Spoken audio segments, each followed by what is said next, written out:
Bomberfox at your service.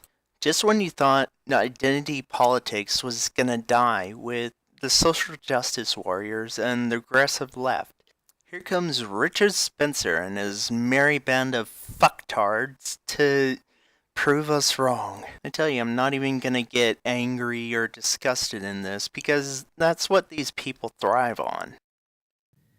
And yet, for the cultural left and its propagandists in the media, their main argument that we have today is, if you can call it an argument, is that Trump should not be normalized.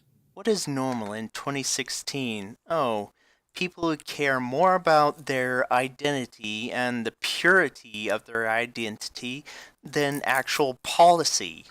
This, of course, begs a question. What is normal in 2016? Yeah, the infestation of 2016 has been identity politics non-stop. And I'm fucking sick of it. In the current year, late-night comedians don't tell jokes, but give us lectures on what should never be laughed at. I have to agree with them here. Political correctness is definitely killing comedy. Worn-out celebrities like Madonna, who have based their entire lives on transforming themselves into clumsy symbols of sex and materialism, claim to be offended by the indecency of Donald Trump. Journalists don't fight for free speech, but lead the charge to restrict it. In the current year, the state wars against the nation rather than protecting it. Yes, the state often wars against its own citizens when it gets out of control. And its citizens are not just the people that you are referring to. I know you don't like that, but get used to it, bitch. And what is the state of the world?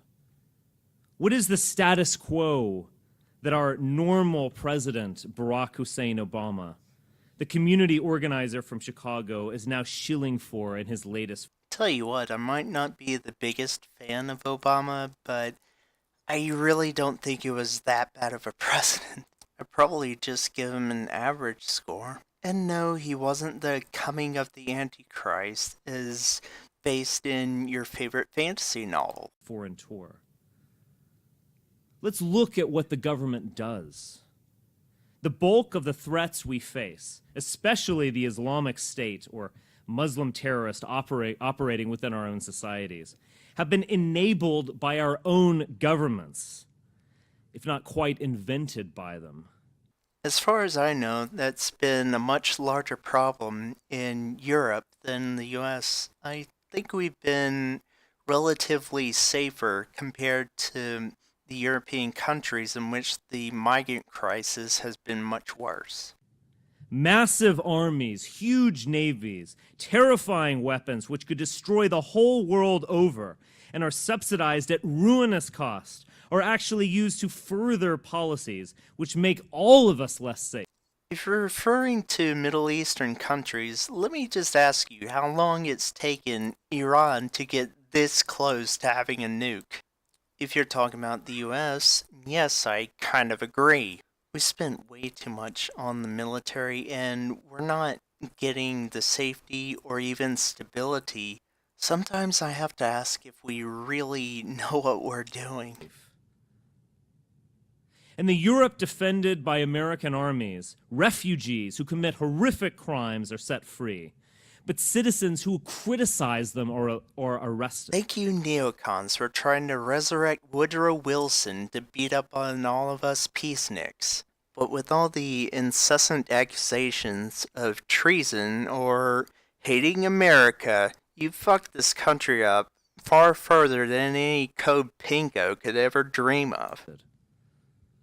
Meanwhile, at home, the protection of the borders, the primary, and for some, the only national security responsibility of the government, is ignored.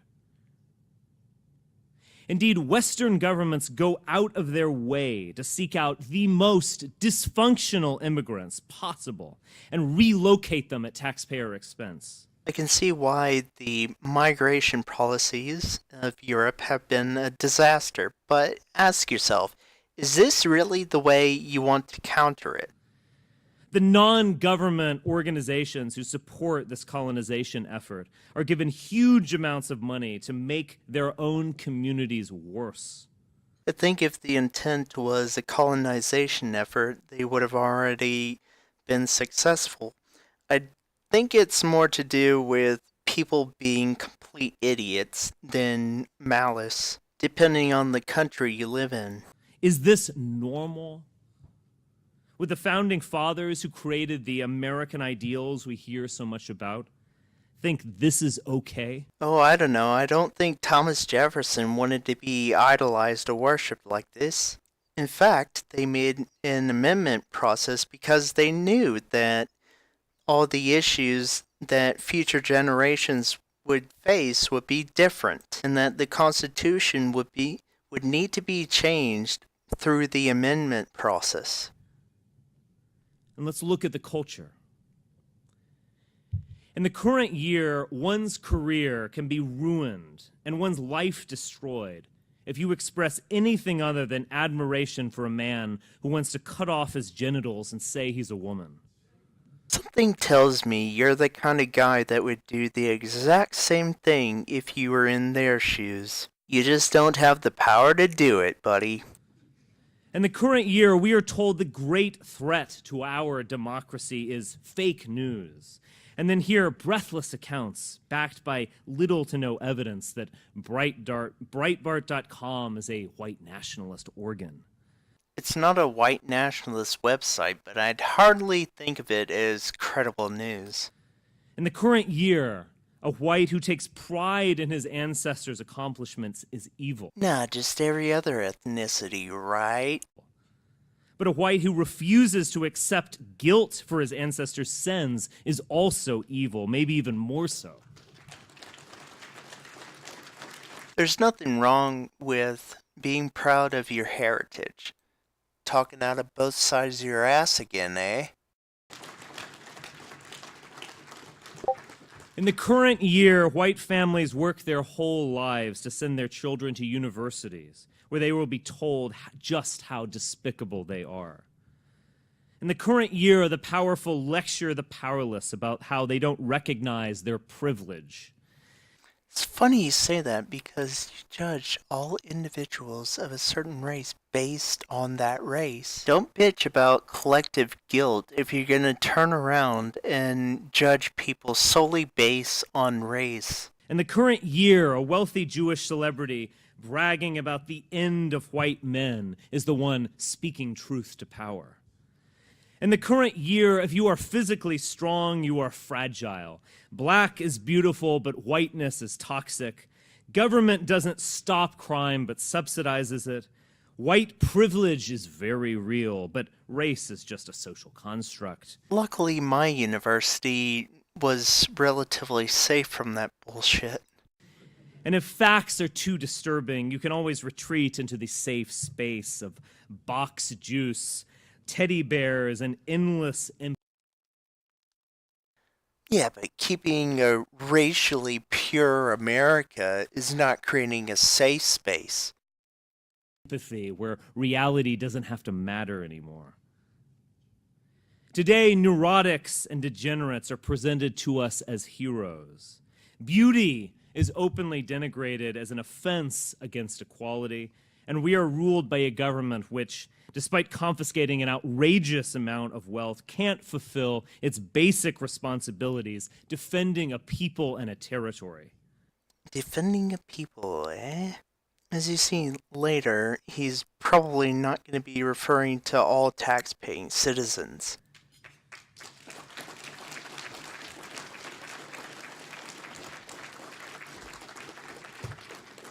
This is a basic bitch argument.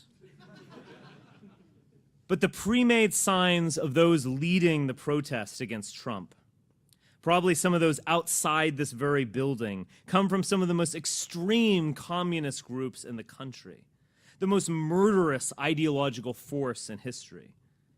It feels almost embarrassing to make this argument because we know no one will take it seriously. Yet this very day, breathless editorials screech that random internet comments on websites the mainstream media doesn't like mean Donald Trump shouldn't appoint this or that person to his staff. I swear, if the media didn't freak the hell out about Pepe or actually believe that people were following Keck, this might not have happened. We need to remind ourselves of these things. None of this is natural. None of this is normal. This is sick, disgusting. This is a sick, disgusting society run by the corrupt, defended by hysterics, drunk on self-hatred and degeneracy.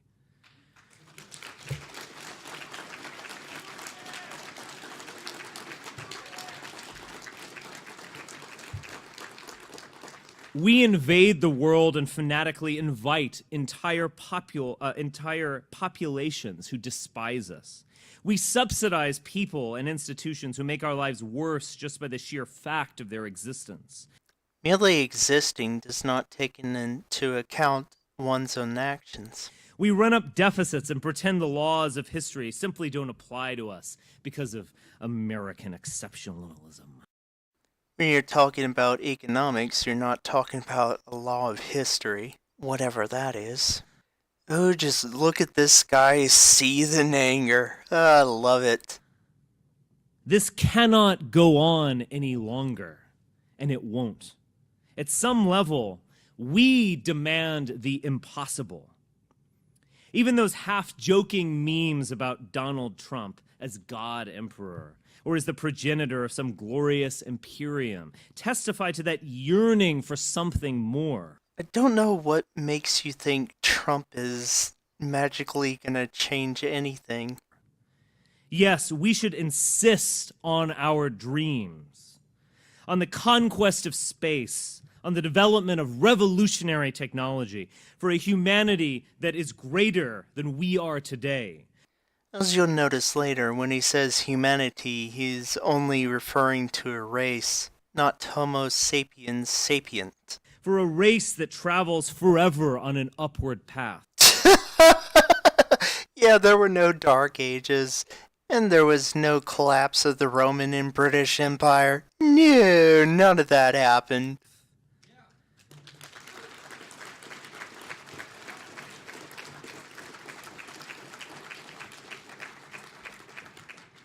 But on another level, what we want is something normal. Something almost prosaic, maybe even boring. You know, mental patients probably think that pink elephants are normal. Why is something as simple as starting a family, owning a home, and leaving a legacy to your children seen as an almost impossible dream for so many Americans? Inflation outpacing wages will do that to you. Why must there be two incomes for a family to simply break even? Let me guess. They took our jobs! Why is it impossible to build a real civic society? Because the whim of a federal bureaucrat or a social justice warrior can impose Section 8 housing, refugee resettlement, or some other population transfer scheme deliberately designed to break apart functional white communities. Why do institutions of higher learning turn out graduates who are personally and emotionally broken, not to mention ignorant? Helicopter parenting and ideology. Even those who can build something in this environment spend the money they earn to isolate themselves from all that vibrancy they feel the need to defend in public. Yeah, that white flight really does wonders for segregation, doesn't it? It's not just that this society makes it impossible for us to collectively accomplish greatness. It's that collectively we can't even accomplish small things. We take for granted that our culture is filth, that the mass transit just won't work, that the cities are rotted out from within, that the great art and architecture of the West has essentially already all been made. The tools in which to create great art are cheaper and more widely available than they have ever been. We know that our country's best days are behind us. That was the Ur myth that animated the Trump campaign. To say, "Make America great again," is both radically pessimistic and boyishly optimistic all at the same time. It is an admission America is not great, that it is not what it once was, that it is no longer a nation capable of achieving what it once did. Personally, I really don't think Trump is going to do that. The thing is, he won't be able to unilaterally do things that being a boss of his own company would allow him to do. Even liberals at some level know this, as they occasionally pay wistful tributes to the early 1960s, America of the moon race and the middle-class lifestyle, while conveniently forgetting that American society was 90% European. 88.6, actually. Yes, I'm going to be pedantic, just for you. Yet MAGA is also forward-looking. This idea that we can do this, that America can be what it was, that this idealized past can be restored. More than that it can reach new heights, be greater than ever before, as Donald Trump put it. How's he gonna do that, eh? Sue the Onion again? Satisfying life for ordinary people. Contrast MAGA, Make America Great Again, with Marco Rubio's slogan, "For a New American Century," literally cribbed from the neocon think tank that planned the Iraq War. Contrast this to Hillary Clinton's poll-tested "Stronger Together." He's right there. Trump did manage to make a rather good slogan. What does that even mean? Her coalition was made up of mutually hostile tribes, only united out of a hatred of Whitey.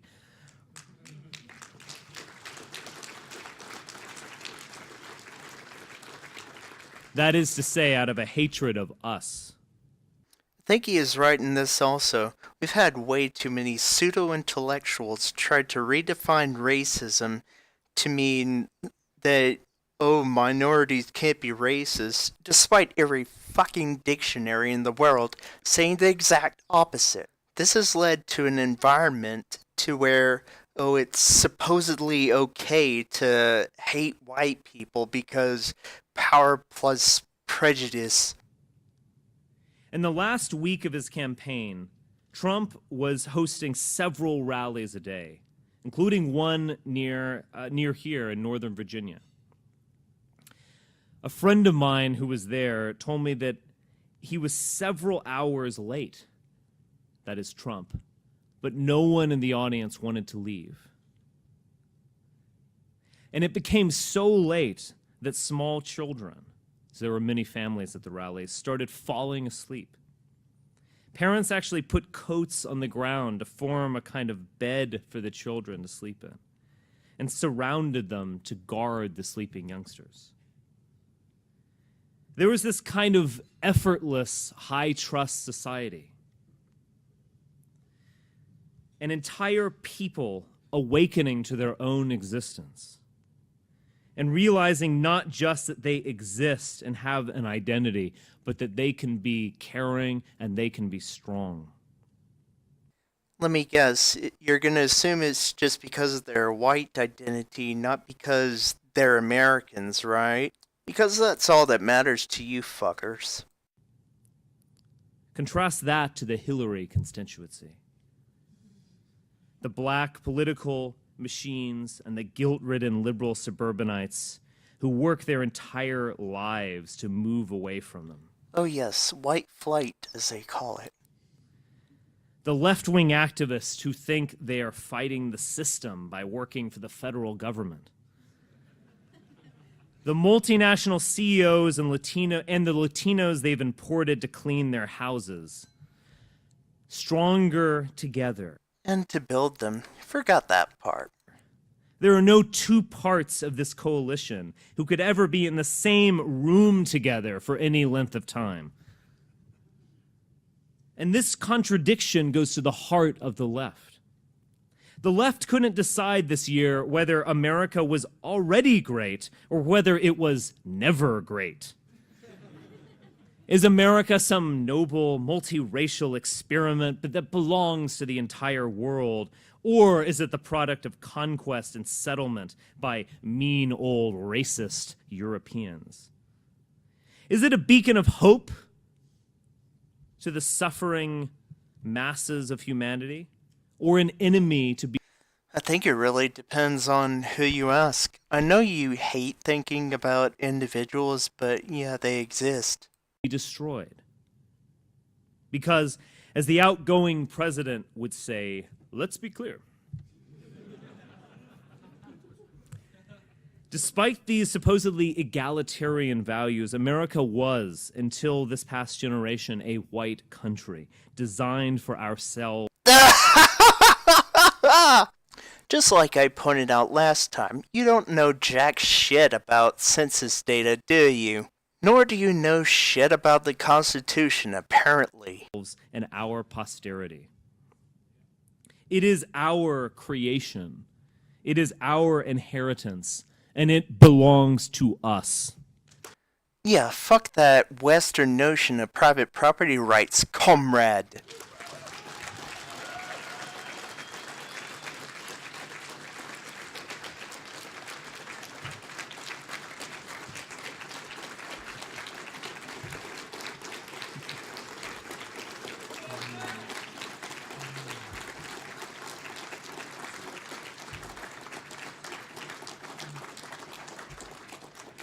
In the words of Jon Stewart, sit down, this is not your nation.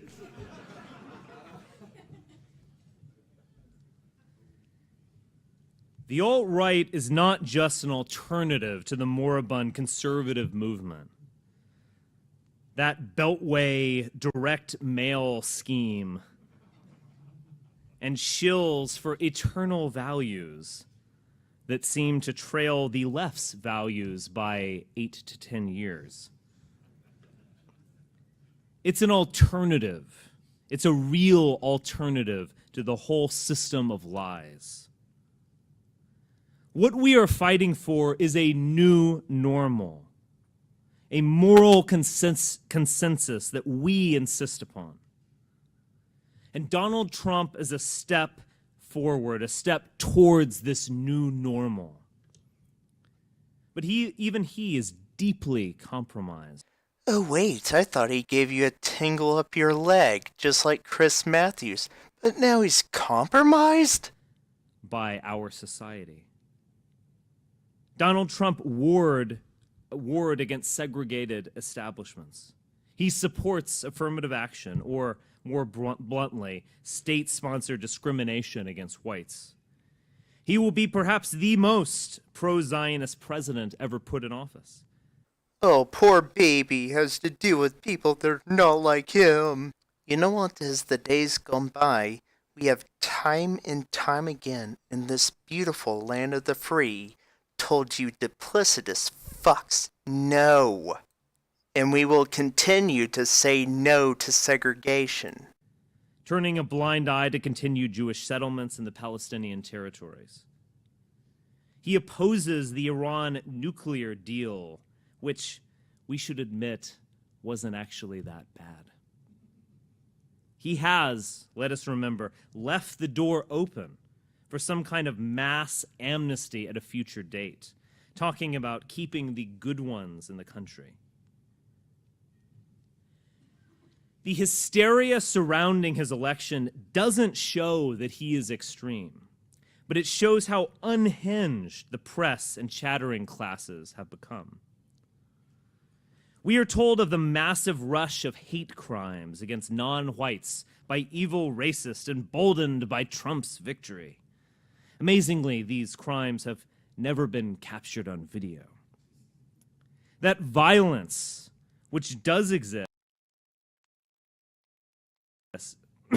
That violence which does exist seems to consist of direct physical attacks against Trump supporters. And even when this is captured on video, CNN political commentators and the former press secretary for Bernie Sanders can smirk, "Oh my goodness, poor white people." That's what really pissed me off about Bernie Sanders. I mean, the stupid old man really said that, oh, if you're white, you don't know what it's like to live in poverty. And I was like, fuck you! What we see is that the liberal hegemony that governs society will not permit any reform, even the kinds of moderate reforms that could salvage the whole system. The undercurrents of almost all press coverage in the days since Trump ascendancy is that white people should not be permitted to vote. What's more, the news should be censored to ensure that people are only given the correct viewpoints. Far from reflecting on why they lost, or even extending even a modicum of empathy towards European Americans, the press has clearly decided to double down and wage war against the legitimacy of Trump and the continued existence of white America. But they are really opening up the door for us. You can imagine, hypothetically, some situation where President Trump or whoever slaps some ramshackle America together as it limps along for a few decades, where the boot is lifted off the neck of white America just long enough to keep the whole thing going. Yet the left can't permit even that.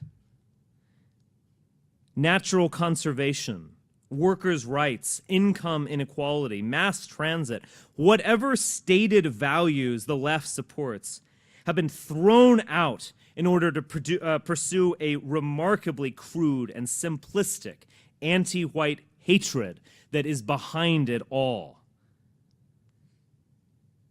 And even more than during the election itself, the mask has been ripped off since November 8th. SJWs always project, and the American left is driven by anti-white hatred, full stop. It has no other goals, no real aspirations, nothing to look to. It is a nullity, and we have nothing in common with these people.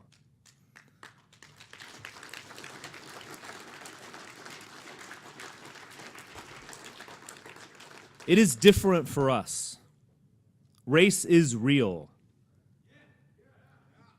But, in some sense, whiteness really is a social concept.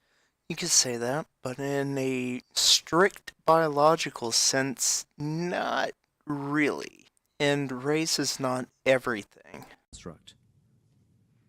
Think of the concepts that are now designated problematic and associated with whiteness: power, strength, beauty, agency, accomplishment. Whites do, and other groups don't. In the banality of normal life and in our most outlandish dreams, in both our narrative and theirs, to be white is to be a striver, a crusader, an explorer, and a conqueror. We build, we produce, we go upward. And we recognize the central lie of American race relations. Let me guess, you're hoping that it will magically wash off on you. But let me tell you something. My grandfather was a white American, just like you. Except instead of talking shit and throwing around dank memes like a bunch of children, he was a B-17 pilot, flying over barrages of German flak cannons, where in a split second, you or your co-pilot could be splattered all across the inside of your plane, and you wouldn't even really notice for a few moments. He fought and survived that war. Now, compared to him, you are a complete degenerate, unworthy of calling yourself a white man. I know you're not gonna like this, but your actions matter more to me than your race. We don't exploit other groups. We We don't gain anything from their presence. They need us and not the other way around. Yeah, all those years of slavery that happened in this country says otherwise. Not to mention a big part of it being a reason for the Civil War to begin in the first place. Just look at the secession documents and know the Confederacy would not have freed the slaves.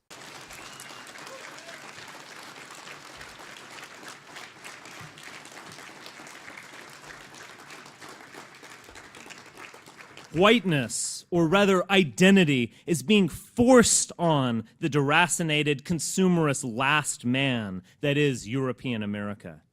No one is going to be permitted to escape this process. Great historical changes are imminent when people are forced into a binary choice: fight or flee, join or die, resist or cuck.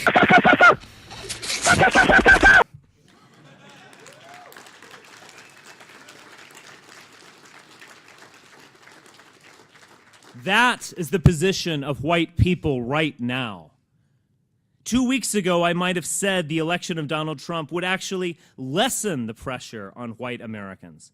But today it is clear his election is only intensifying the storm of hatred and hysteria being directed against us. In a way, he's right. Between the bloviations of movie slob and the meltdown of Lacey Green and the moral panic of Anita Sarkeesian, it's just been beautiful watching those idiots melt down in front of our eyes. As Europeans, we are uniquely at the center of history. We are, as Hegel recognized, the embodiment of world history itself. No one will honor us for losing gracefully. No one mourns the great crimes committed against us. For us, it is conquer or die. The words of a true megalomaniac. You know who else was influenced by Hegel?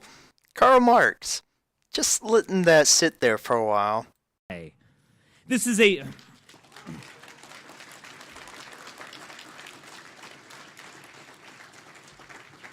This is a unique burden for the white man, that our fate is entirely in our hands. And it is appropriate because within us, within the very blood in our veins as children of the sun, lies the potential. Yeah, no. For children of the sun, UV rays sure are harmful to us. Plus, we get a good tan, which to you would probably mean, oh, we're degenerating! Oh my god! Do you even science, bruh? For greatness. That is the great struggle we are called to. We are not meant to live in shame and weakness and disgrace. We were not meant to beg for moral validation from some of the most despicable creatures to ever populate the planet. We were meant to overcome all of it, because that is natural and normal for us.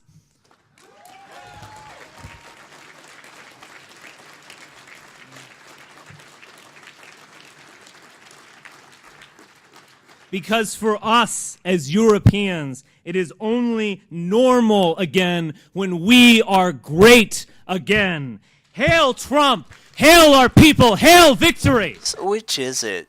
Were you just doing that to throw it back in the media's face? Or was that just a bunch of random kids getting all rambunctious?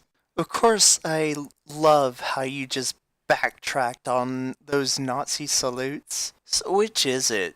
Were you just doing that to throw it back in the media's face? Or was that just a bunch of random kids getting all rambunctious? And that's the end of it. Like I said, I didn't make this to denigrate people who are merely proud of their ethnicity or country. But this is for those people that want to destroy the entire Constitution and the freedoms that it grants us, every American citizen, just so they can have this crazy ideal pure racial utopia. And instead of helping us avoid the destruction that identity politics is bringing to this country, these guys just want to play it on their side. If we don't defeat identity politics now, it's going to absolutely tear this country apart. It is true that ethnicity and nationality can tell me certain things about you, but it doesn't tell me nearly as much about you as your own actions. Is this really how we want to go forward? Or is this just a meme?